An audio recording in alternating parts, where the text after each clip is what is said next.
ഒരു സ്ത്രീ സൗഹൃദ ബൂത്തിലാണ് ഞങ്ങളുടെ പ്രതിനിധി അഷ്കർ അലി ഉള്ളതെന്നാണ് ഞാൻ മനസ്സിലാക്കുന്നത്. അഷ്കർ, എന്താണ് ആ ബൂത്തിന്റെ പ്രത്യേകത? എന്താ ഞാൻ നിൽക്കുന്നത് മലപ്പുറം പാണക്കാട് CKM LP സ്കൂളിലാണ്.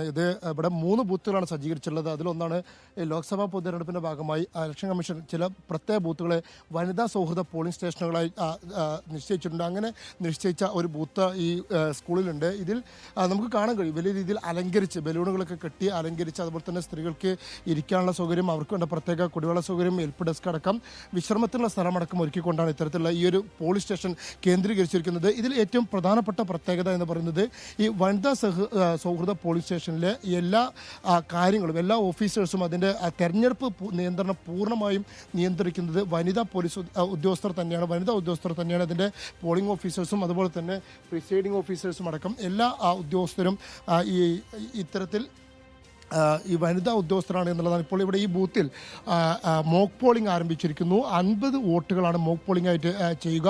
ഈ 50 വോട്ടുകൾക്ക് 57 സ്ലിപ്പുകൾ വരും, അഥവാ 7 സ്ലിപ്പുകൾ അഡീഷണലായി ഉൾപ്പെടെ 57 സ്ലിപ്പുകളാണ് ഇതിലുണ്ടാവുക. ഈ ഒരു ബൂത്തിൽ മാത്രം 1200ഓളം വോട്ടർമാർ ഈ ബൂത്തിൽ വോട്ട് ചെയ്യുന്നുണ്ട്. ഇതിലേറ്റവും പ്രധാനപ്പെട്ട കാര്യം എന്ന് പറയുന്നത്, നമ്മൾ മലപ്പുറത്താണ് നിൽക്കുന്നത്. ഇവിടുത്തെ ഏറ്റവും പ്രധാനപ്പെട്ട സെലിബ്രിറ്റി വോട്ടുകളായ മുസ്ലിം ലീഗിൻ്റെ നേതാക്കന്മാരുടെ പലരും വോട്ട് ചെയ്യാനെത്തുന്നത് ഈ ബൂത്തിലാണ്. ഈ 2 ബൂത്തുകളിലായിട്ട് 98-100 ബൂത്തുകളിലായിട്ടാണ് മുസ്ലിം ലീഗിൻ്റെ സംസ്ഥാന അധ്യക്ഷൻ പാണക്കാട് സ്വാദിഖ് അലി ശിഹാബ് തങ്ങൾ, അതുപോലെ തന്നെ PK കുഞ്ഞാലിക്കുട്ടി, മുനവർ അലി ശിഹാബ് തങ്ങൾ, അബ്ബാസ് അലി ശിഹാബ് തങ്ങൾ ഉൾപ്പെടെയുള്ള മുസ്ലിം ലീഗിൻ്റെ നേതാക്കളൊക്കെ വോട്ട് ചെയ്യാനെത്തുന്നതും ഈ പോളിംഗ് ബൂത്തുകളിലേക്കാണ്. ആ പോളിംഗ് ബൂത്തുകളിലെ മോക്ക് പോളിംഗ് ടെസ്റ്റാണ് ഇപ്പോൾ പുരോഗമിച്ചുകൊണ്ടിരിക്കുന്നത്. 50 വോട്ടുകളാണ് ഇപ്പോൾ മോക്ക് പോളിംഗായി ഈ ഘട്ടത്തിൽ ചെയ്യാൻ പോകുന്നത്. എന്തായാലും മലപ്പുറം വലിയ തെരഞ്ഞെടുപ്പ് ആവേശത്തിലാണ് ഇക്കുറിയും എന്ന് തന്നെ പ്രത്യേകം പറയേണ്ടി വരും.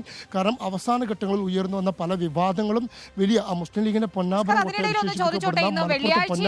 വെള്ളിയാഴ്ച തെരഞ്ഞെടുപ്പ് പ്രഖ്യാപിച്ചത് നേരത്തെ പലരും എതിർപ്പൊക്കെ അറിയിച്ചിരുന്നു. പക്ഷേ രാവിലെ തന്നെ വോട്ടർമാർ എത്തുമെന്ന് തന്നെയാണ് മുന്നണികളുടെ പ്രതീക്ഷയല്ലേ?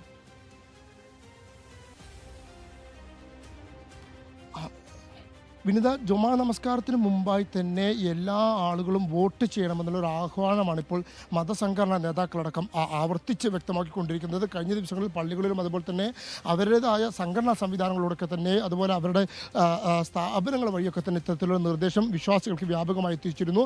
അതിനിർണായകമായ ഒരു തെരഞ്ഞെടുപ്പാണ് ഈ തെരഞ്ഞെടുപ്പ്. അതുകൊണ്ട് തന്നെ ശക്തമായ പ്രതികരണം വേണം. ആ പ്രതികരണത്തിൻ്റെ ഭാഗമായിക്കൊണ്ട് എല്ലാവരും തന്നെ ഇതിലേക്ക് തെരഞ്ഞെടുപ്പിന് ജുമാൻ്റെ മുമ്പായി തന്നെ തെരഞ്ഞെടുപ്പ് വോട്ട് ചെയ്യാനുള്ള സാഹചര്യം കണ്ടെത്തണമെന്നാണ് നിർദ്ദേശം നൽകിയിരിക്കുക. അതിനോടൊപ്പം തന്നെ മറ്റൊരു പ്രധാനപ്പെട്ട കാര്യം, പല പള്ളികളിലും ജുമാ നമസ്കാരം ഇതിനനുസരിച്ച് ക്രമീകരിച്ചിട്ടുണ്ട്. പോളിംഗ് ഏജന്റുമാർക്കും അവർക്കൊക്കെ പങ്കെടുക്കാൻ കഴിയുന്ന രീതിയിൽ 2 സമയത്തായി ജുമാ നമസ്കാരം ക്രമീകരിച്ചുകൊണ്ട് ഒരു പള്ളിയിൽ ആദ്യം തുടങ്ങി അവസാനിപ്പിക്കുകയും പിന്നെ അടുത്ത പള്ളിയിൽ അടുത്ത സമയത്ത് കുറച്ച് സമയം ഇടവേള ഇട്ട് തുടങ്ങി അവസാനിപ്പിക്കുന്ന രീതിയിലേക്ക് സമയം ക്രമീകരിക്കാൻ മതമേലധ്യക്ഷന്മാർ തന്നെ നിർദ്ദേശം നൽകുന്ന ഒരു സാഹചര്യമുണ്ട്. അതുകൊണ്ട് ആ ഒരു ജുമാ നമസ്കാരം ഇതിലേക്ക് ബാധിക്കാതിരിക്കുക എന്നുള്ള രീതിയിൽ തന്നെയാണ് മതസംഘടനകൾ പോലും നിർദ്ദേശം നൽകിയത്. സ്വാഭാവികമായും തെരഞ്ഞെടുപ്പ് ആവേശം കനത്തു നിൽക്കുന്ന ഒരു സാഹചര്യത്തിൽ അത് ഇതിനെ ബാധിക്കില്ല എന്നുള്ള